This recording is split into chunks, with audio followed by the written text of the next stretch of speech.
Good evening and welcome. You're watching the News Hour Agenda. I'm Padmaja Joshi. Whether it be his Bharat Jodo Yatra or the tour to United Kingdom or now the visit to America that is currently on, there is a standout refrain from former Congress President Rahul Gandhi that democracy in India is not just dying, it's dead.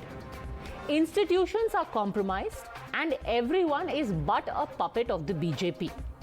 One of the arguments used to support the charge of the shackling and killing of all institutions is the supposed silencing of the media in India, where Rahul Gandhi said that the moment anyone speaks out in Modi's India, anyone who dares to question the government, anyone who releases a documentary about Modi, they are raided or bullied into silence. Listen in. Normal tools that we used to use for politics, conversations like this, public meetings, were simply not working anymore. All the instruments that we needed to do politics in India, they were controlled by the BJP and the RSS. Agencies are used on people. So we also are finding that in some way it had become quite difficult to act politically. And so this is a new fashion that has come. To express Indianness, you have to be hateful. To express Indianness, you have to be abusive. To express Indianness, you have to beat people. No, that's not Indianness. That's something else. And we refuse to accept that as Indian. No, I think the fact that there is a weakening of press freedoms, this is not hidden. I mean, everybody knows it. It's apparent in India. The rest of the world can see it. And I think press freedom is very, very critical for a democracy. I mean, one should be open to criticism, and one should listen to criticism. I mean, that's the feedback loop that builds democracies. And definitely, there is a weakening of press freedom. I mean, and it's not just press freedom. It's on multiple axes. On multiple axes, there is a clampdown on the institutional framework that allowed India to talk. And not just that, it was also alleged that India has become synonymous with hatred, abuse, bullying, and anti-minority sentiment. All in all, that the country is pretty much a hellhole for one and all. Unfortunately, though, the very place where this dirge to democracy was being sung didn't quite agree with the former Congress president's assessment of the health of India's democracy. In fact, questioned about the impending visit of the Indian Prime Minister Narendra Modi to America, here is what the White House National Security Council spokesperson had to say.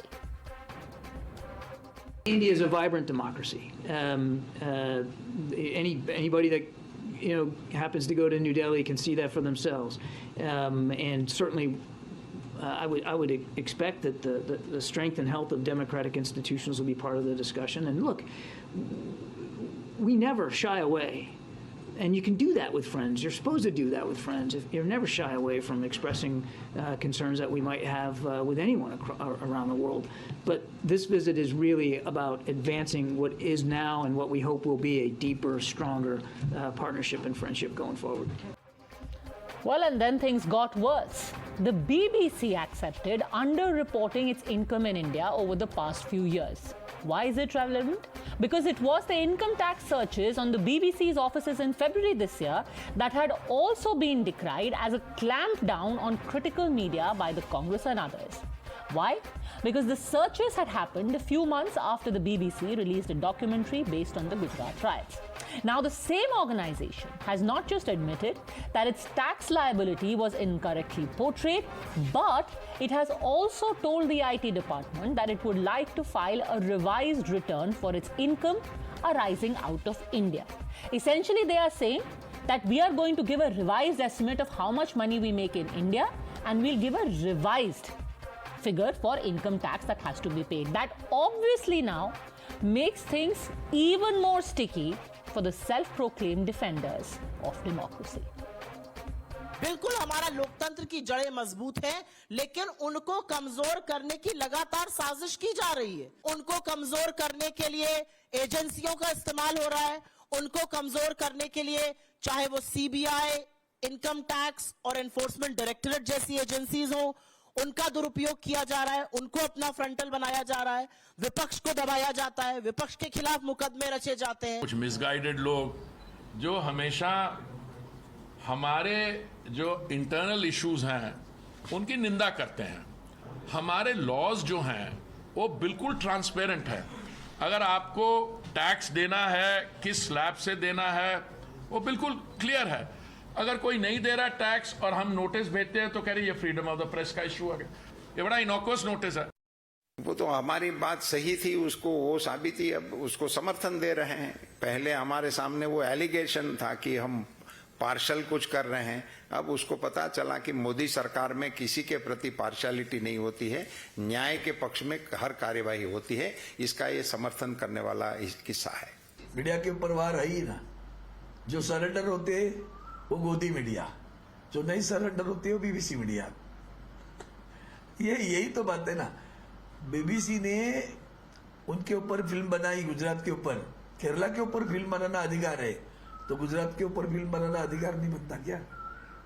बस जिस दिन से वो बनाई और बताई, बनाए के चुपने मिटे बताई, उस दिन से बीबीसी शत्रु बन गई है। अब टैक्स कम दे रहे, ये आज पता चला। बीबीसी कल पैदा हुई क्या? इसी को जनतंत्र को ठेस यही पहुंच रही है। यही तो जनतंत्र पर आक्रमण है। So if the offenders have admitted to their offense, where does the media is under attack argument go? If the media is not under attack, then where does the all institutions are subverted by the BJP RSS argument go? And if all institutions remain healthy, alive and robust, then how exactly is democracy in India dying?